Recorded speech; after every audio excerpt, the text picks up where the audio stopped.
살인 협주곡 서미애. 모든 준비를 끝냈다. 며칠, 아니 몇 달을 고민하고 계획한 일이다. 몇 번을 되짚어 생각해보고 한치의 빈틈도 없다는 생각이 들자 나는 드디어 아내에게 이야기할 순간이 왔다는 것을 알았다. 평소 같았으면 저녁을 먹기가 무섭게 신문을 들고 소파에 앉아 아내가 설거지를 끝내고 작업실로 가는 것을 지켜보았을 것이다. 아내는 조각을 한다는 핑계로 내가 집에 있는 시간에도 그렇게 얼굴을 마주대하려 하지 않았다. 아내가 작업실에서 무엇을 하든 관심이 없는 나로서는 오히려 그게 편했다. 나는 신문을 집어들고 소파로 가는 대신 그대로 식탁에 앉은 채 그릇들을 치우는 아내에게 커피 한 잔을 부탁했다. 그것으로 나는 아내에게 무언가 할 말이 있다는 신호를 보냈다. 그릇을 치우던 아내는 잠시 나를 돌아보더니 곧 커피 포트를 꺼내 스위치를 꽂았다. 식탁 위를 말끔히 치운 아내가 하얀 커피잔을 내려놓았다. 본 차이나라던가. 언젠가 읽은 잡지 광고에서 이 커피잔은 소뼈를 갈아 만든다고 했다. 소뼈를 갈아 만든 커피잔, 그리고 거기에 담긴 커피를 마시는 우리. 나는 왠지 커피 속에 무언가 다른 이물질이 들어있지 않을까 하는 생각이 들었다. 짐승의 뼈 같은 것이 뜨거운 커피물에 닿아서 흘러내리지는 않을까 하는 쓸데없는 상상. 하지만 어찌 되었든 커피 맛은 좋았으므로 한 방울도 남김없이 깨끗이 마셨다. 그런 상상도 내 입맛을 앗아가지는 못하는 모양이다. 무슨 할 얘기 있어요? 커피잔을 들여다보고 있는 나를 보며 아내가 냉담하게 물었다. 아마도 작업 시간을 얼마나 빼앗길지 알고 싶은 모양이다. 나는 짧게 말하고 아내의 반응을 보기로 했다.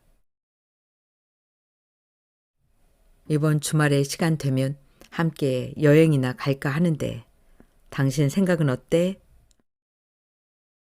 아내는 내 말이 끝나기도 전에 눈이 동그래져서 나를 빤히 바라본다. 너무나 갑작스런 얘기라 그런지 한동안 아무런 미동도 없었다. 나는 아내의 얼굴을 또렷이 바라보며 그녀가 지금 무슨 생각을 하는지 읽어내려고 애썼다. 글쎄요, 전시회 준비 때문에. 아내는 말을 끝내지 않고 길게 끌며 무엇인가 생각하는 눈치였다. 뜻밖의 제2의 여러 가지 생각들이 얽히는 모양이었다. 그렇겠지. 빙하기보다 더 차가운 우리 생활을 돌아보면 오늘 내 제이가 생각지도 못했던 일이라 당황스러울 것이다. 딱 잘라 거절하자니 아쉬움이 남을 것이고 그렇다고 덥석 좋다고 말하기에는 그동안 끓었던 냉전이 낯 간지러울 것이다. 작업을 핑계로 대려던 그녀는 망설이는 듯 눈동자가 흔들리더니 곧 수줍은 웃음을 지어 보였다. 하긴 전시회 준비라고 늘 저녁 시간마다 내 얼굴을 피해 작업실에 내려가 있지만 사실 그렇게 말한 지 벌써 2년이 넘었다. 자신이 생각하기에도 그건 여행을 피하는 핑곗거리로 약하다는 것을 잘 알 것이다. 시간 내볼게요. 잠시 생각에 잠겨 눈을 깜빡이던 아내는 곧 딱 부러지게 대답했다. 생각했던 것보다 너무 수월하게 아내의 승낙을 받아내자 마음 한구석에 희미한 그림자가 느껴졌다. 강한 어조로 거절을 하거나 콧방귀를 뀌며 들은 척도 하지 않을지도 모른다고 예상했던 탓인지 아내가 순순히 가겠다고 하자 맥이 풀릴 정도였다. 어쩌면 다행한 일이겠지. 아내가 만약 가지 않겠다고 한다면 조금은 상심한 표정으로 우리의 결혼 생활에 대해 이야기하고 다시 한번 좋았던 때로 되돌릴 기회를 잡고 싶다는 등 마음에도 없는 소리를 짓거려야 했을 테니까. 아내는 내가 다른 말을 더 하기를 기대하는지 잠시 기다리는 얼굴로 앉아 있었다. 그러나 내 굳게 닫힌 입술이 더 이상 열리지 않을 것을 눈치챘는지 어색하게 일어나 설거지를 하기 시작했다. 이제 내가 목적한 일의 첫 단계가 순조롭게 풀렸다. 나는 흡족한 기분이 되어 다른 날과 마찬가지로 신문을 찾아들고 소파로 가 앉았다. 막상 신문을 펴들고 앉았지만 여행을 생각하느라 머리가 복잡해진 탓에 어떤 기사도 눈에 들어오지 않았다. 아니, 눈으로는 읽고 있지만 내용이 뇌까지 전달되기도 전에 사라져 버렸다. 문득 생각에서 깨어나 신문 기사의 같은 줄을 몇 번이나 되풀이해서 읽고 있음을 깨닫고 좀 더 세심한 주의를 기울일 필요가 있다는 생각이 들었다. 조금이라도 아내가 의심하지 않게 행동해야 한다. 차가운 밤 공기라도 쐬는 게 좋을 것 같아 자리에서 일어났을 때 아내가 노래를 흥얼거리는 소리가 들려왔다. 피식 웃음이 나올 것 같아 얼른 손으로 입을 막았다. 아내의 노랫소리를 들어본 게 얼마 만인가. 한때는 그 노랫소리에 나도 같이 따라 부르곤 했다. 설거지를 하며 노래를 부르고 있는 아내의 뒷모습을 보면서 나는 별장에 도착해서 그녀를 어떻게 죽일지 다시 한번 계획을 찬찬히 되새겨 보았다. 낮은 노랫소리를 들으며 나는 아내가 오늘 밤에는 작업실에 내려가 차가운 조각돌을 만지고 있지만은 않으리라는 것을 느낄 수 있었다. 정말 완연한 가을이네요. 나는 창밖으로 스쳐가는 풍경들을 바라보며 감탄하듯 말했다. 운전석에 앉아있던 남편이 흘끗 나를 바라보며 미소를 지어 보였다. 정말 오랜만에 남편과 함께 여행을 떠나왔다. 결혼한 지 6년. 처음에는 남편의 일이 바빠 여행을 미루었다. 시간이 지나면서 우리는 함께 여행을 하기보다는 각자 일에 빠져 사는 쪽을 택했다. 그것이 서로 얼굴을 보면서 싸우고 핥히는 일보다는 나을 테니까. 사랑이 식어버리고 미운 구석이 하나둘 생기면서 나는 그와 함께 있는 순간들이 참을 수 없었다. 식사를 하면서 쩝쩝 씹는 소리를 내는 것도 보기 싫었고 자는 동안 벽이 흔들릴 정도로 요란하게 코를 고는 것도 견딜 수 없었다. 아니, 그의 멀쩡한 얼굴도 보기 싫었고 함께 숨을 쉬는 것도 참기 힘들었다. 부부라는 이름을 겨우 유지하며 될 수 있는 대로 얼굴을 피하고 있는 형편이니 같이 여행을 떠난다는 것은 상상할 수도 없는 일이었다. 물먹인 창호지에 갖가지 물감이 번진 것처럼 가을 산의 색깔은 뭐라 말할 수 없이 화려했다. 그러나 그런 아름다운 경치도 시야에 들어오지 않았다. 지금 창밖 가을 풍경을 보며 둘만의 여행을 즐기고 있는 것처럼 행동하고 있지만 그것은 남편의 의심을 사지 않기 위한 행동일 뿐이다. 지금 나는 풍경 따위 감상할 여유가 없다. 풍경 같은 것은 언제라도 기다려 줄 것이다. 그 일이 끝난 후에. 처음 남편이 여행을 가자는 이야기를 꺼냈을 때 나는 습관처럼 거절의 대답이 나오려는 것을 재빠르게 막았다. 머릿속이 갑자기 반짝하더니 오랫동안 생각해 오던 그 일을 해치울 기회가 왔다는 것을 깨달았기 때문이다. 이런 기회를 만들어 주다니. 나는 하마터면 남편의 목에 팔을 감고 매달릴 뻔했다. 물론 그렇게 했다고 해도 남편은 아무런 의심도 하지 않았을 것이다. 아마도 여행을 가게 된 것이 기뻐서 어쩔 줄 모르는 아내의 모습으로 비쳤을 테니까. 커피 한 잔을 부탁했을 때 나는 커피를 타면서 어떤 약품은 증거를 남기지 않는다는 얘기를 떠올리고 있었다. 그 약품 이름이 무엇인지 알면 그가 마시는 커피에 알맞게 타서 줄 텐데.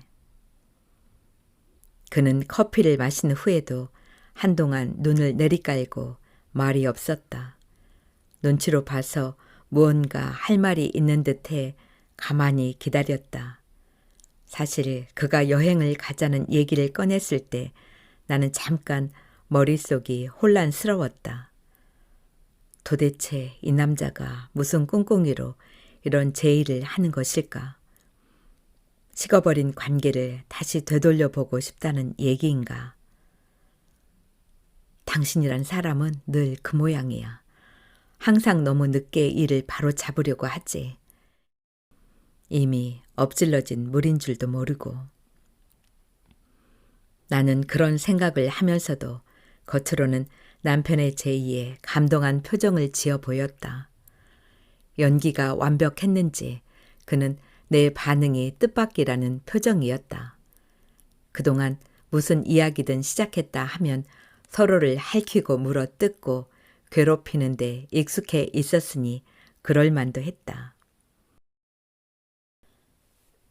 마음속에 품어오던 그 생각만 아니라면 나는 남편의 얼굴에 손가락을 들이대며 내가 당신 같은 인간과 그런 곳에 갈 애정이 남아있다고 생각하느냐는 등 매몰찬 소리를 쏟아붓고 작업실에 들어가 버리고 말았을 것이다.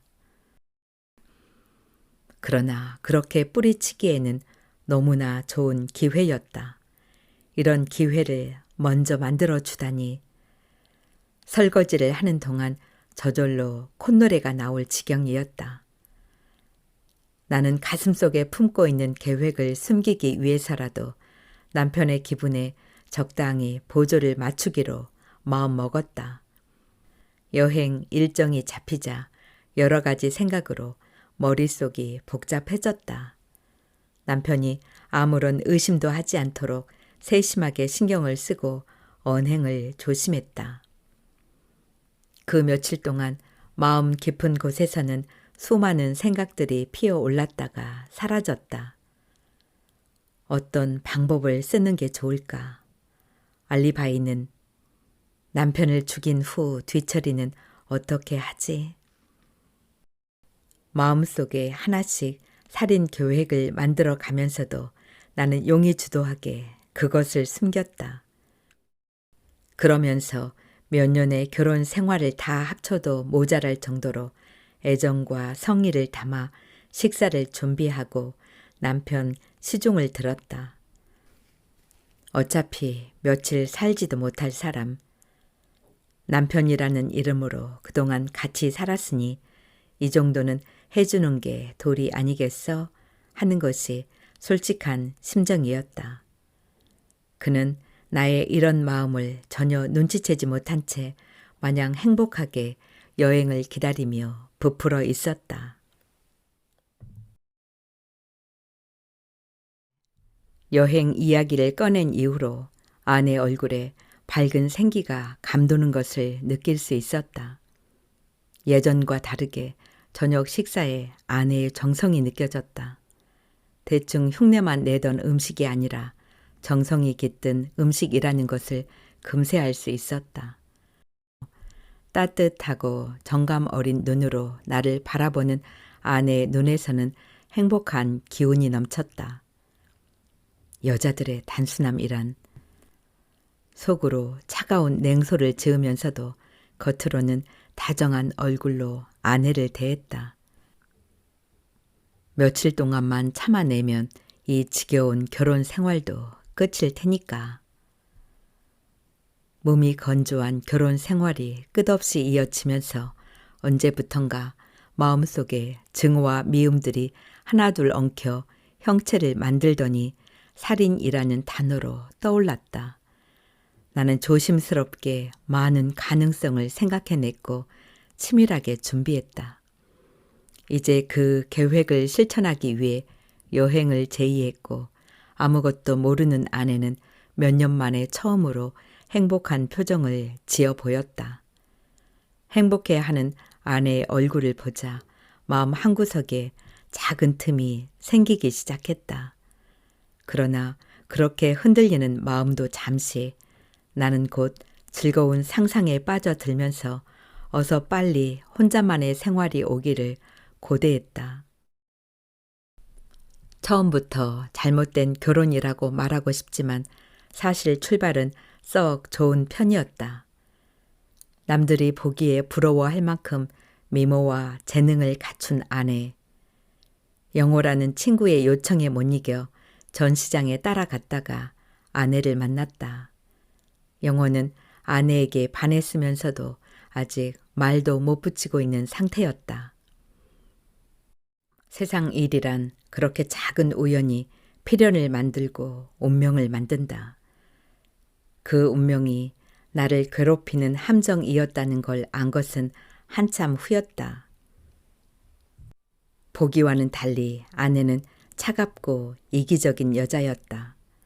남편인 나에게조차 속마음을 내보이지 않고 늘 한꺼풀 껍질을 쓰고 있는 것처럼 보였다. 결혼한 지 벌써 몇 년이 지났지만 그녀가 어떤 여자인지 말하라고 한다면 아직도 무슨 말을 해야 할지 잘 모르겠다. 언젠가 부모님이 계시는 시골집에 다니러 갔던 일이 생각난다. 두 노인네가 여전히 과수원을 하며 살고 계신 터라 아침 일찍 일어나도 늘 아내와 나 둘만이 집에 남아 있었다. 어느 날 아침 잠에서 깨어나 마당으로 나가보니 아내가 손바닥에 무엇인가 올려놓고 있었다. 밤사이 죽은 참새 같았는데 그걸 내려다보는 아내가 무슨 생각을 하는지 알았다면 바로 고개를 돌렸을 것이다. 그녀는 죽은 참새를 손바닥 위에 올려놓고 가만히 보다가 대문 옆에 묶어놓은 커다란 개를 쳐다보았다. 개를 쳐다보던 눈빛이 반짝 빛나더니 아내는 손바닥에 있던 참새를 개에게 던져주었다.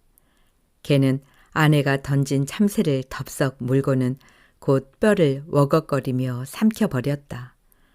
마치 달객에 모이를 주듯 아무렇지 않게 개를 쳐다보고 있는 아내를 보고 있자니 속이 메스거렸다. 내가 결혼한 여자가 이렇게 잔인하고 섬뜩한 여자였다니. 나는 그 순간 마음속에 남아있던 얇은 애정이 한순간 무너져 내리는 것을 느꼈다. 그날 아침 부모님이 돌아오시고 아내가 차린 밥상에 온 가족이 앉았을 때 나는 그녀의 얼굴을 볼 수가 없었다. 아내가 차린 밥상 역시 내게는 죽은 참새처럼 보였다. 그 후로 나는 아내를 사랑할 수 없었다. 내 친구들은 아내의 그런 숨겨진 모습을 모른다. 이따금 모이는 부부 동반 회식 자리에서 아내는 늘 인기가 있었다. 다른 부인들과는 달리 내 동창들과 말이 통했다. 국제 정세와 경제의 영향, 증권가의 숨겨진 이야기 같은 다양한 화제, 거기다가 남자들의 진한 농담도 능숙하게 받아 넘기는 말솜씨까지. 난 모임이 있기 며칠 전부터 집사람 교육을 시킨다고. 하다못해 신문에 큰 글자라도 좀 보라고 말이야. 그것도 안 되면 아예 입을 다물고 있든지. 자네는 이런 기분 모를걸? 마누라가 무슨 멍청한 소리라도 짓거리지 않을까. 내내 조마조마해서 곁에 지키고 있어야 하는 이 기분. 자네가 부러워. 아이들도 엄마의 머리를 따라간다고 하던데. 언젠가 모임이 끝난 후 친구가 내게 이런 얘기를 할 정도였다. 그래, 모든 것을 다 갖춘 여자지. 그러나 그런 완벽한 모습 뒤에 숨겨진 잔인하고 냉혹한 얼굴을 안다면 그래도 내가 결혼을 잘했다고 말할 수 있을까? 가끔 나는 친구가 좋아하던 여자를 빼앗은 형벌로 그런 마녀와 결혼하게 된 것은 아닐까 하는 생각을 해보기도 한다. 차라리 그때 아내가 내게 보내던 은근한 유혹의 시선을 뿌리치고 영호와 결혼할 수 있도록 적극적으로 밀어주었더라면 나 역시 그녀가 괜찮은 여자라고 생각하며 살았겠지. 아내에게 친구의 별장을 빌렸다고 말했지만 사실 친구에게는 아무 말도 하지 않은 상태다. 친구를 따라 딱 한 번 갔던 그 별장은 산 중턱 외딴 곳에 있고 숲에 가려져 잘 보이지 않는다. 또 아무리 목청껏 소리쳐도 쫓아올 사람조차 주변에 없는 그야말로 살인 장소로 최적이라는 생각에 나는 마음 깊이 그곳에 지형을 새겨두었다. 다행히 아내는 여행 제의를 순순히 그것도 즐거운 마음으로 받아들였기에 계획에는 차질이 없었다. 모든 게 만족스러웠다. 여행을 가기로 한 날부터 아내는 딱 부러지게 따지고 드는 것 같은 말투를 버리고 포근하고 다정하게 말을 건네기 시작했다.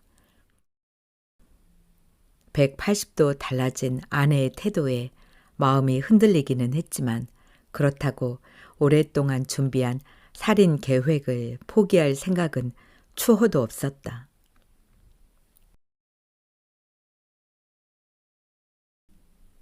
남편은 내가 무슨 생각을 하는지도 모른 채 행복한 웃음을 지으며 별장을 올려다 보았다. 사람의 손길이 닿지 않은 탓에 어수선한 구석은 있었지만 먼지만 털어내면 제법 운치를 느낄 수 있는 곳이었다. 도로를 벗어난 후로도 한참 더 들어와야 하는 이 별장 주변은 그야말로 산이 전부였다. 풀벌레 소리와 나뭇잎이 서로 몸을 비벼대는 소리, 이따금 비명을 질러대는 산새의 높은 목소리만이 들릴 뿐 어디에도 사람의 모습은 보이지 않았다.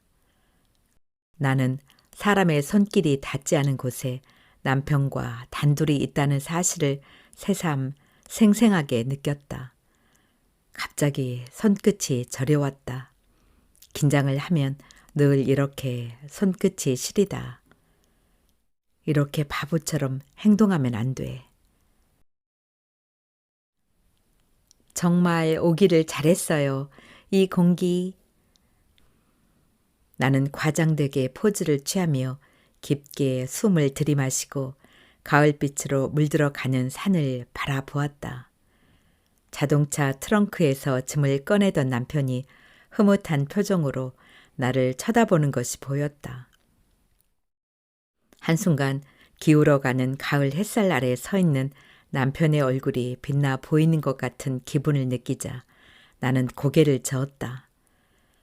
남편을 처음 만나 사랑을 느끼던 그때의 그 기분이 바로 이랬다. 살인을 하기 위해 여행에 동행해 놓고 이게 무슨 일이람. 나는 갑작스럽게 솟아오른 감정을 억누르기 위해 잠시 눈을 감았다. 낯선 곳이라는 기분 탓인지 모든 게 새롭게 보여 잠시 머릿속이 어떻게 된 모양이다. 정말 손톱만큼도 애정이 남아있지 않은 남편의 얼굴이 새삼 나를 설레게 하다니 말도 안 되는 얘기였다. 다시 눈을 뜨자 남편이 양손에 가방을 들고 걸어오는 모습이 보였다. 나는 재빨리 웃음을 지어 보이며 다가갔다. 당신 언제 이런 곳에 왔어요? 다정스럽게 다가서는 나를 보고 남편의 표정이 미묘하게 변했다. 아마도 내 말이 추궁하는 것처럼 들린 모양이다. 며칠 동안 잘 참아왔는데 굳이 손톱을 세울 필요는 없지. 나는 다시 미소를 지으며 그의 눈을 빤히 바라다 보았다. 그와 눈길이 마주치자 나는 싱긋 웃어 보이고 고개를 들어 주변을 둘러보았다.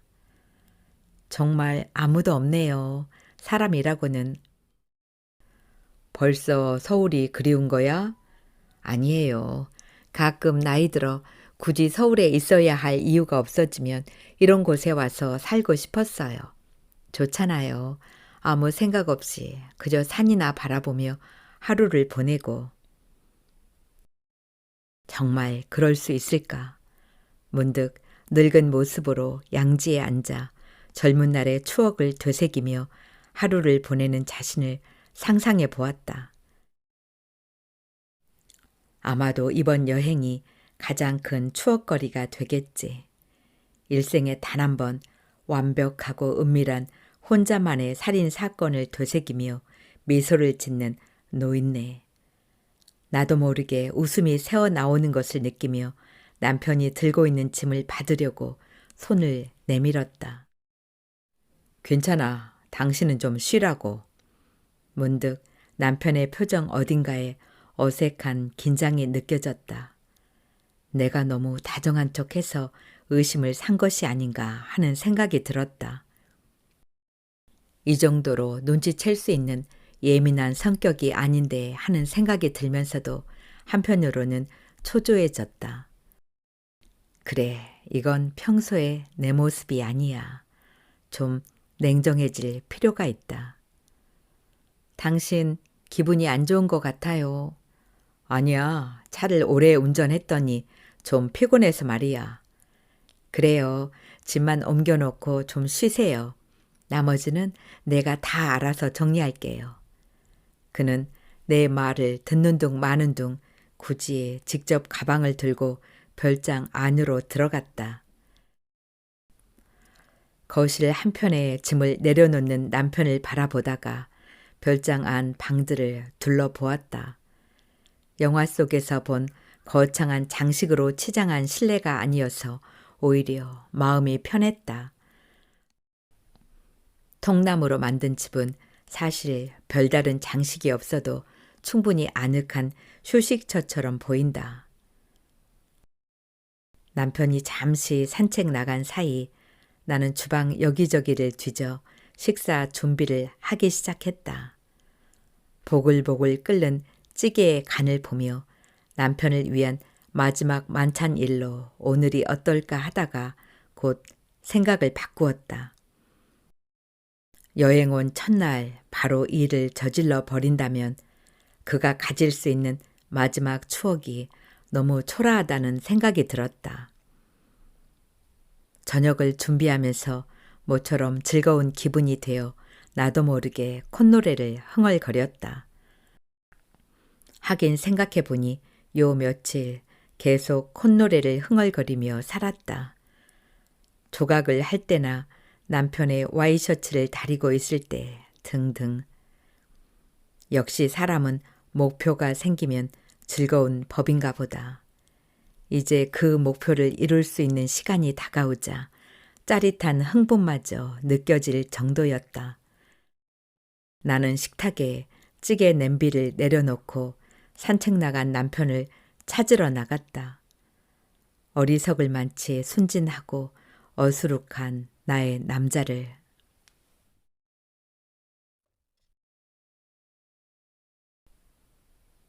오랜만에 공기가 맑은 곳에 온 탓인지 머릿속까지 맑아지는 기분을 느끼며 나는 천천히 숲을 걸었다.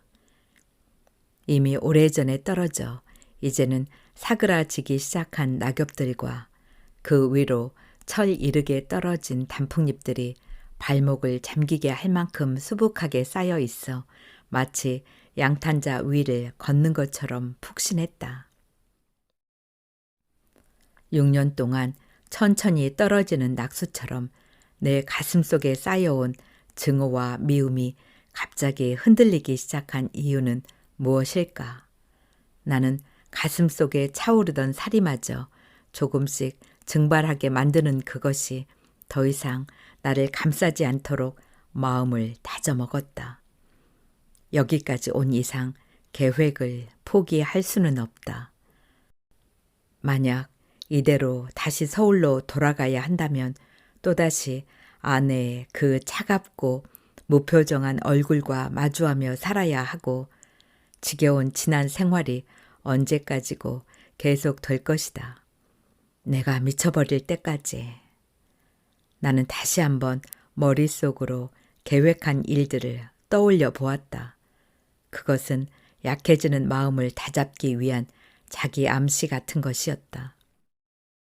나는 할 일만 생각하고 그 일을 실행할 것이다. 이 잠깐의 흔들림은 곧 사라질 것이다. 이 여행의 최종 목적은 아내의 죽음이다. 나는 조심스럽게 습기를 더듬어 몇 번이고 마음속에 그려보았던 장소에 이르렀다. 그것은 오래전에 산사태라도 난 듯 한 곳이 무너져 내려 벼랑을 이루는 곳이었다. 단순한 게 좋아. 함께 산책이라도 하자고 데리고 오면 아내도 아무런 의심을 하지 않겠지. 그러면 여기까지 데리고 와서 그대로 밀어버리는 거야. 그 뒤에 내가 할 일이라고는 죽은 아내의 몸을 묻고 조용히 돌아가는 거지. 나는 붉은 흙이 그대로 드러난 벼랑 끝에 서서 아래를 바라보며 회심의 미소를 지었다. 멀리서 아내가 부르는 소리가 들렸다. 그녀의 목소리를 듣는 순간 갑자기 허기가 느껴졌다. 나는 몸을 돌려 아내가 마련한 맛있는 저녁을 먹기 위해 별장으로 향했다. 저녁 식사를 마치고 나자 아내와 나는 아무런 할 일이 없었다. 신문도 없고 텔레비전도 없으니 그저 별장 안을 둘러보는 게 고작이었다. 아내를 밖으로 끌어내 산책을 하자고 하기에도 너무 늦은 시각이었다. 나는 말없이 담배를 피워 물고는 멀리서 들리는 산새의 울음소리에 귀를 기울였다. 창밖은 어느새 아무것도 보이지 않는 어둠뿐이었다. 설거지를 끝냈는지 주방이 조용해지더니 아내가 간단한 안주와 술을 가지고 나왔다. 그녀는 내 맞은편 소파에 앉아 나에게 술잔을 내밀었다. 산속이라 그런지 조금 추워진 것 같죠. 불이라도 피울까? 아내가 고개를 끄덕이는 것을 보고 나는 곧 밖에 쌓여있는 장작을 가져왔다. 불이 없을 때는 초라하게만 여겨지던 벽난로가 장작불이 붙으면서 마술처럼 달라 보였다. 벽난로의 불은 별장 안을 분위기 있게 만들어 주었다. 아내가 슬며시 일어나 전깃불을 껐다. 또다시 작은 물결이 내 가슴을 두드렸다. 기분을 내기 위해 불을 끈 아내는 가만히 곁에 다가와 앉았다.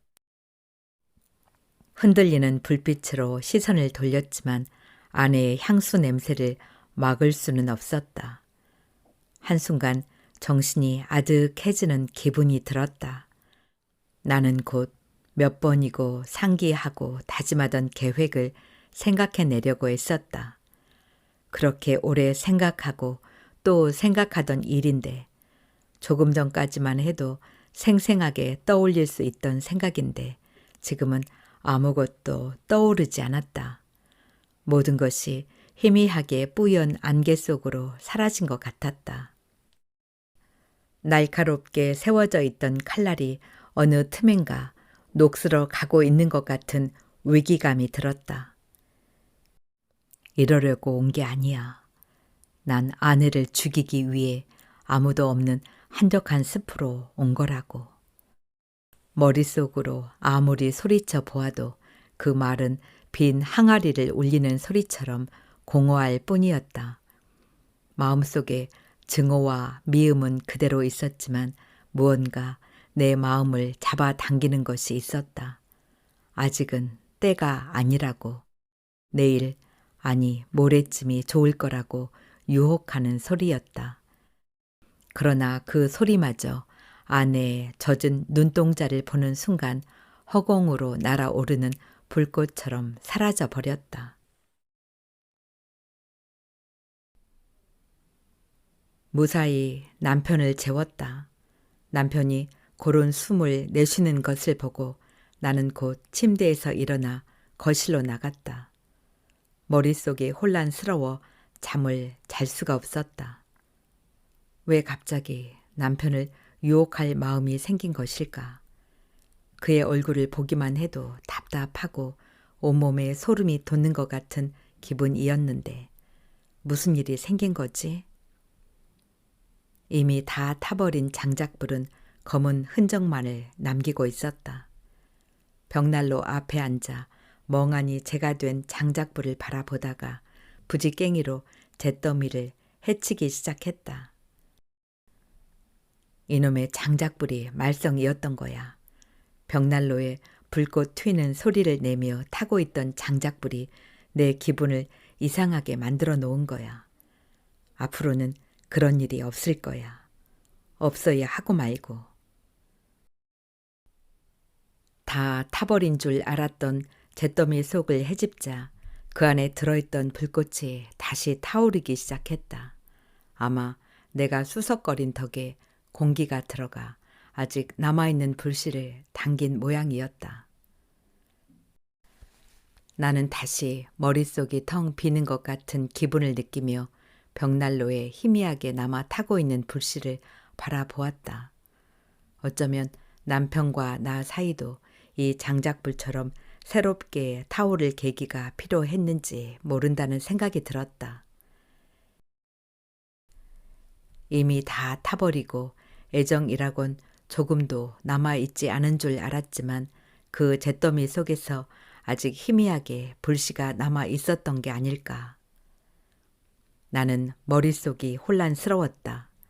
그렇게 미워하고 치를 떨던 남편이었는데 단지 남편을 죽일 기회가 생겼다는 이유로 여행에 동의한 것이었는데 그동안 남편을 미워했던 것은 다 위선이었단 말인가.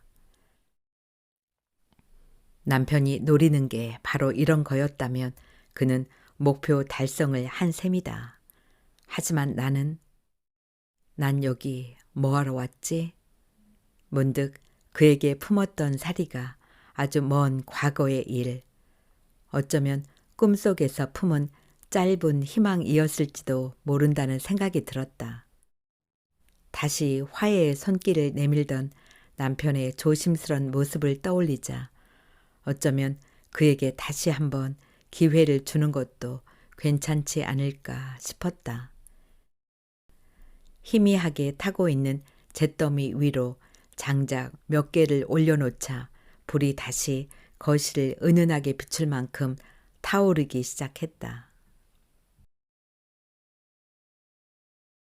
단 며칠 사이에 사람의 마음이 이렇게 쉽게 바뀔 수 있다니. 나는 아내의 발그스레한 얼굴을 바라보며 몇 년 동안 느껴보지 못했던 행복감에 젖어들었다. 무작정 아내를 지겨워하고 미워하던 지난 시간들이 사실은 너무도 이기적이었다는 생각이 들 정도였다. 어쩌면 난 내 생각만 하느라 한 번도 아내의 생각이나 감정을 돌아보지 않았고 그런 이기적인 행동이 아내와 나 사이를 멀어지게 만들었던 것은 아닐까. 무슨 생각을 그렇게 해요? 침대에 누워있던 아내가 내 눈길을 느꼈는지 고개를 돌렸다. 지난 며칠 동안 우리는 밖에 있는 시간보다 침대에서 보내는 시간이 더 많았다. 허기를 느끼면 누가 먼저라고 할 것 없이 주방으로 나가 적당히 먹을거리를 찾아서 다시 침대로 돌아오곤 했다. 창밖을 보니 벌써 날이 어두워졌는지 주위가 캄캄했다. 아내의 흐트러진 머리칼을 만지며 벽시계를 올려다 보았다. 이제 겨우 4시가 지났을 뿐이다. 아무리 산이라고 하지만 아직 해가 지려면 시간이 있었다. 늘어진 커튼을 들추고 밖을 보니 하늘 위로 시커먼 구름들이 잔뜩 자리를 차지하고 있었다. 비가 오려는 모양인데 올 테면 오라죠 뭐. 아내는 졸음이 오는지 나른해진 목소리로 대답했다. 나 역시 아내만큼 지치고 나른한 터라 잠시 오수를 즐기기 위해 눈을 감았다. 아내에게 팔베개를 해주고 있던 오른쪽 팔이 서서히 저려왔지만 그녀를 깨울까봐 움직일 수가 없었다. 매끄러운 아내의 피부를 어루만지며 잠에 빠져들었다. 잠을 자는 사이에도 의식은 그대로 있어서 지금 꿈을 꾸고 있구나 하는 것을 느끼는 미묘한 상태에서 누군가 내 얼굴을 어루만지는 것을 느끼고 있었다. 그 손길은 섬뜩한 느낌이 들 정도로 차가운 냉기를 담고 있었다. 가슴 한쪽이 서늘해질 만큼 오싹함을 느끼며 퍼뜩 잠에서 깨어났다. 얼굴 위로 차가운 물방울이 떨어지고 있었다. 침대 바로 위 천장에서 물방울이 일정한 간격을 두고 떨어지고 있었다. 왜 저기서 물이 떨어지는 거지? 의아한 생각이 들어 고개를 들었다. 그제야 창을 두드리는 빗소리가 들렸다. 잠이 든 새에 비가 내리기 시작한 모양이다. 비는 제법 무거운 소리를 내며 떨어지고 있었다. 고개를 돌려 창밖을 보다가 더 이상 참을 수가 없어서 침대에서 일어났다. 얼굴이 흥건하게 젖을 정도로 천장에서 떨어지는 물의 양이 많아졌다. 휴가 때만 내려와 사용하는 집이라 아마 친구도 지붕이 새는 것을 몰랐으리라. 비가 새는데? 내가 움직이는 바람에 눈을 뜬 아내는 내 얼굴과 천장을 바라보더니 피식 장난기 섞인 웃음을 지어 보였다. 무슨 별장이 이래요? 당신 친구한테 수리했는지 물어보고 오지 그랬어요. 그냥 누워있어. 나가서 어떻게 된 건지 보고 올 테니까. 비가 이렇게 내리는데? 아내는 걱정이 되는지 창밖으로 거세게 쏟아지기 시작하는 빗줄기를 바라보았다. 그렇다고 손 놓고 있을 수도 없잖아. 이러다 침대가 다 젖을 텐데. 나는 따라 나오려는 아내를 떼어놓고 밖으로 나왔다. 밖에 나와 보니 생각보다 비가 더 거세게 내리고 있었고 한 번도 이런 일을 해보지 않은 나로서는 아무리 쳐다보아도 지붕 어디가 잘못된 것인지 알 수가 없었다. 어떻게 할까 망설이고 있는데 벽 한쪽에 놓인 장작더미가 비를 맞고 있는 게 보였다. 저녁에는 좀 더 장작이 많이 필요할 텐데. 몸이 비에 젖어 벌써 으슬으슬 추웠다. 우선 장작만이라도 안으로 들여 놓아야겠다는 생각이 들었다. 장작은 이미 빗물에 흠뻑 젖어 꽤나 무거워 보였다. 비에 젖은 장작 몇 개를 걷어내고 안쪽에 있는 장작들을 골라 집 안으로 가지고 들어갔다. 지붕은 고쳤어요? 어느새 저녁 준비를 하기 위해 주방으로 나온 아내가 물었다. 어디가 잘못됐는지 알아야지. 어떡하지? 그대로 두면 침대가 다 젖을 것 같은데. 불을 피우기 위해 장작을 쌓아놓고 침실로 들어가니 아내가 이미 이불을 걷어놓은 상태였다. 아무래도 침대를 다른 편으로 옮겨야 할 것 같았다. 한창 낑낑거리며 침대를 옮기고 있는데 창밖이 번쩍하더니 곧 천둥 소리가 들렸다. 유리창에 바람에 날려온 낙엽들이 붙었다가 떨어지는 모습이 보였다. 이거 웬 날씨가 이 모양이지? 조금 전 맞은 비 때문인지 다시 온몸에 소름이 끼치기 시작했다. 서둘러 벽난로에 불을 피우고 아내가 끓여준 뜨거운 차를 마시자 몸이 좀 풀리는 것 같았다. 당신은 몸이 너무 약해요. 비만 맞으면 금방 감기에 걸리고 조금만 힘들어도 몸살을 앓고 아무래도 서울에 올라가면 보약 한 제 지어 먹어야겠어요. 아내는 걱정이 되었는지 벽난로 앞에 담요를 쓰고 웅크리고 있는 나를 보며 말했다. 나를 걱정하는 아내의 따스한 말을 들어본 지가 언제였던가. 문득 이렇게 여행을 온 것이 정말 다행이라고 생각했다. 처음의 목적이야 어찌 되었든 말이다. 입이 깔깔해서 저녁을 거의 먹지 못하고 병든 닭처럼 한쪽 구석에 쪼그리며 신음을 참아내고 있는데 이마를 만져보던 아내가 놀라서 눈이 둥그레졌다. 안 되겠어요. 아까 비를 맞아서 감기가 심하게 든 모양이에요. 괜찮다고 이야기하고 싶었지만 입에서 나온 소리는 끙끙 앓는 소리뿐이었다. 아내의 얼굴이 겹쳐 보이더니 말소리마저 윙윙거리는 벌소리처럼 들려왔다. 저 아랫마을에 가서 사람을 불러올게요. 가능하면 병원차를 부르든지. 아무튼 이대로 있다간 큰일 나겠어요. 아내는 재킷을 입고 바로 일어나 밖으로 나갔다. 짧은 순간 차가운 바람이 들어왔다가 사라졌다. 비바람이 심한 밤에 낯선 길을 헤매는 건 위험한 일이다. 나는 아내를 불러 세우려 했지만 이미 아내는 사라지고 없었다. 아내가 나를 그렇게 걱정하고 있었다니 새삼 아내에게 사리를 품었던 내가 부끄러웠다. 별장에서 나오고 나서야 생각보다 길이 어둡고 비바람도 심하게 불고 있다는 것을 알았다. 나는 운전을 배우지 않은 내 게으름을 처음으로 원망했다. 이럴 때 자동차를 타고 내려가면 간단할 텐데 이 비바람을 뚫고 마을까지 내려가야 하다니. 하지만 다시 집 안으로 들어갈 수는 없었다. 지금 남편에게 의지가 되는 사람은 나밖에 없다. 나는 용기를 내서 마을을 향해 걸음을 옮겼다.